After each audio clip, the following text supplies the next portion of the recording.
All right, and we are back here on the GSMC Football Podcast. And for the final part of the show, I'm going to talk about a pair of AFC South quarterbacks. We'll talk about Trevor Lawrence as well as Anthony Richardson. Different topics when talking about these two guys. We'll talk about Trevor Lawrence and his contract talks, as well as Anthony Richardson's recovery from his season ending shoulder injury from last year and how he's recovering from that. So, first we'll talk about Trevor Lawrence. So, he has had contract talks with the Jacksonville Jaguars, but says that is not his focus. I do have the direct quotes from him, so I'll read them to you from the article that I was reading on that. So, this is what he said. There's definitely been some conversations as far as where that's at now. It's not really my focus. I'd love to obviously be a Jag for as long as possible. We love it here, and I love where we're headed as an organization and feel like I'm just getting better. My best ball is definitely ahead of me from that standpoint. Obviously, yeah, that would be great, but like I said, going into my fourth year, it's not like this is necessarily going to be my last season. It's not really my focus right now. At the end of the day, my job isn't going to change whether I get extended or not before this season. My job is to go out, win games, and to be the best I can be for the team so we can have a chance to win the Super Bowl. Even if I get the contract extension, that's still my job, even more so. That's even more expectation and pressure on that. For me, I have the same focus and the same mindset. You have to just use it, so that's what I plan to do from last season. I think our approach as a team, too, it's a waste if you don't use it. You went through that experience and then you don't use it. It's double bad because it sucked going through it and you didn't get better from it. I think that's our mindset. That's my mindset moving forward. And so many things to learn from. So that's talking about the collapse from last year. Then he goes on and talks about Josh Allen's contract extension. And then the last thing he said here, I can't lie. Obviously, it'd be nice to have that done and feel good about it. But no, it's not really the focus right now. I know where we're at. I know where we're headed. And I know what I have to do. I know there's some improvements that I have to move going forward. So, yeah, he had a lot to say there. And, yeah, I mean, he's going about it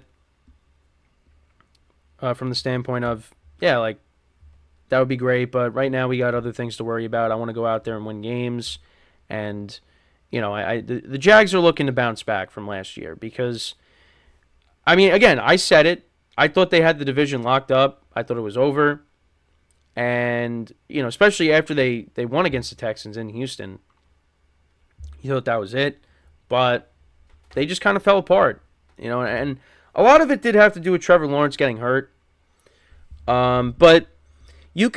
Throughout the season, you could tell, like, the Jags were kind of, trying to work some things out on offense. Consistency was a problem for them last year, and they were searching for that. And you had Travis Etienne got off to a great start, but then,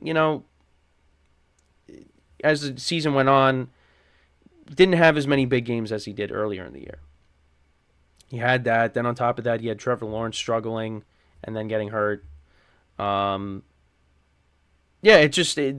season ended with the thud, and 2024 is a big year because there's some people that still need to see more from Trevor Lawrence, and I think this is a big year for him because I think he's got to go out there and prove some doubters wrong. I think he is the guy in Jacksonville, but now he's got to go out there and have a good 2024. And on top of that, if they don't do good, well, Doug Peterson's definitely out. Because, you have a collapse last season, and now if you go into 2024 and, the team ends up continuing that trend, then, yeah, he's probably going to be out of a job. And the division's going to be tougher this year. You got the Texans and all the moves they made. The Colts, we'll talk about Anthony Richardson in a second. They're not going to go away. They're a team that was close to making the playoffs. Missed it by a game. And, again, look at the Titans as probably the last place team, but the Titans also beat the Jags. They beat them in the last week of the regular season. They split. So, and you figure they're going to be a little bit better because they took Ridley away from Jacksonville and brought him into Tennessee. So, you figure they're going to be better too. So Jacksonville, this is a big year for them.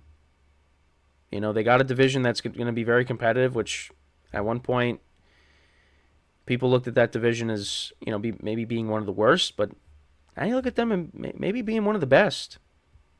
Well, I wouldn't say they're one of the best, but they're better. One of the better divisions. Because I think you're going to have Jacksonville competing. You're going to have, the Texans right now are the favorites. You got the Colts who are going to be competing as well. And the Titans, probably that last place team, but they're not, I don't think they're bad, but they're probably that's how I would rank them. Probably say the Texans. Then Colts, Jags is kind of like a toss-up, and then the Titans. But again, we'll see how it goes. But yeah, 2024 is a big year for them. They want to prove the doubters wrong. And Trevor Lawrence definitely wants to prove the doubters wrong. But again, if he goes out, if he has a bad year, then, again, Jacksonville might have to have some conversations on whether he's a quarterback moving forward. But you look at the playmakers around him. Now, Travis Etienne is one of the better running backs in the NFL. But then you look at the receivers. You got Christian Kirk, Zay Jones, and they brought in Gabe Davis. They don't really have a number one wide receiver. Now, Christian Kirk is getting number one wide receiver money. But they kind of need that number one wide receiver. They don't really. Now, I don't think the receivers they have are bad, but you don't have that number one wide receiver. And then you have Evan Ingram, of course, as well, who's really had kind of a renaissance of a career with them, because with the Giants, he saw the talent, but he was very frustrating.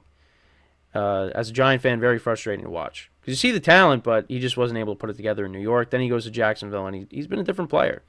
So, again, we got the draft coming up, so we'll see what Jacksonville does in that. But, yeah, I mean, like I said, this is going to be a big year for them.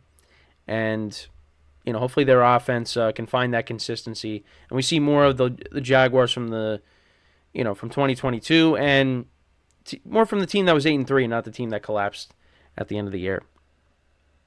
So now let's get into Anthony Richardson.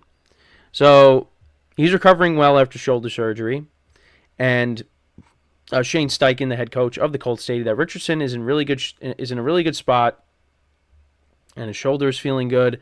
Richardson will participate in practice, but will have limitations and be monitored to ensure he doesn't overexert himself. The decision to shut down Richardson early for surgery was made with the future in mind, and he's now progressing well.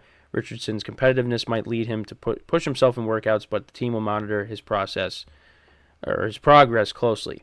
It's significant for Richardson to be back with his teammates, especially after watching from the sidelines, after the surgery and the injury. Richardson is familiar with the team's terminology and is mentally preparing for the upcoming season. Despite the injury setback, Richardson remains a cornerstone of the Colts' future, and the team is optimistic about his progress. Now, they also did bring in Joe Flacco as an insurance policy for Richardson if he does get hurt again. And Joe Flacco, did play well with the Browns last year. So, if he ends up getting hurt, the Colts, with Jonathan Taylor running the football and some good young receivers, I think, you don't want to see Flacco, but Flacco would be stepping into a good situation if knock on wood, Anthony Richardson, as long as Anthony Richardson, knock on wood, doesn't get hurt. But let's go to the direct quotes from Steichen. So, yeah, he said he's in a really good spot, had really good discussions that I'll obviously keep private, but he's in a really good spot. Shoulder's feeling good, should be good to go for practice like we talked about earlier. He'll be out there throwing, but we'll limit. We'll obviously monitor it, make sure we're smarter with that, but he's in a really good place. So that's encouraging to hear. He said, he's a competitor. I think most guys that are competitors that want to be great are going to want to push themselves. But again, we're just going to have to monitor, and we'll go from there. So, yeah. It's encouraging. He's in a good spot, and they just don't want to push him. They want to bring him along slowly because, again, he's a big part of their future. And, I want to see what he could do over the course of a full season because, the first couple of games, the games that he played in, he was electric. And, the Colts need that because it's been rough looking for that replacement for Andrew Luck, who, Actually was asked about, potentially coming back. So maybe we could do a segment on that at some point this week. I mean, I don't expect it to happen, but that's another quarterback that was asked about maybe coming back.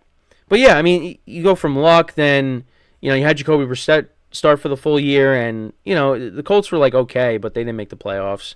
Then you had Phillip Rivers. He came in, Colts made the playoffs, but they lost to the Bills. Then the following year, you had Carson Wentz, and it looked like the Colts were going to make the playoffs, but then you had that awful game against Jacksonville, and they missed out. Then they brought in Matt Ryan, and that didn't really work out. And then they went and drafted Anthony Richardson, and he gets hurt, and then he had Gardner Minshew step in, and they just missed the playoffs. But now you're hoping that Anthony Richardson comes back, and now Minshew's not there anymore. He's with the Raiders, but now you're hoping that Anthony Richardson comes back, and he's that electric player that he was before he got hurt, and you just hope that he doesn't get hurt. So, and again, with this division, it's going to be very competitive. Right now, you look at the Texans as the favorites. So these two quarterbacks right here, they got some things to prove in 2023, and they got to or 2024, and they got to try to take down C.J. Stroud and the Texans, because right now they're the favorites, and they are the defending AFC South champs, and they only got better this offseason.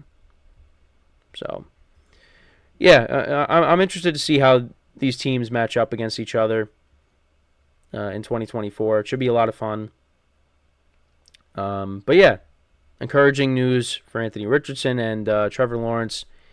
Yeah, again, the contract will be great, but he's focused on winning games in 2024. But yeah, that's pretty much it for the show for today. Really flew by, as it always does.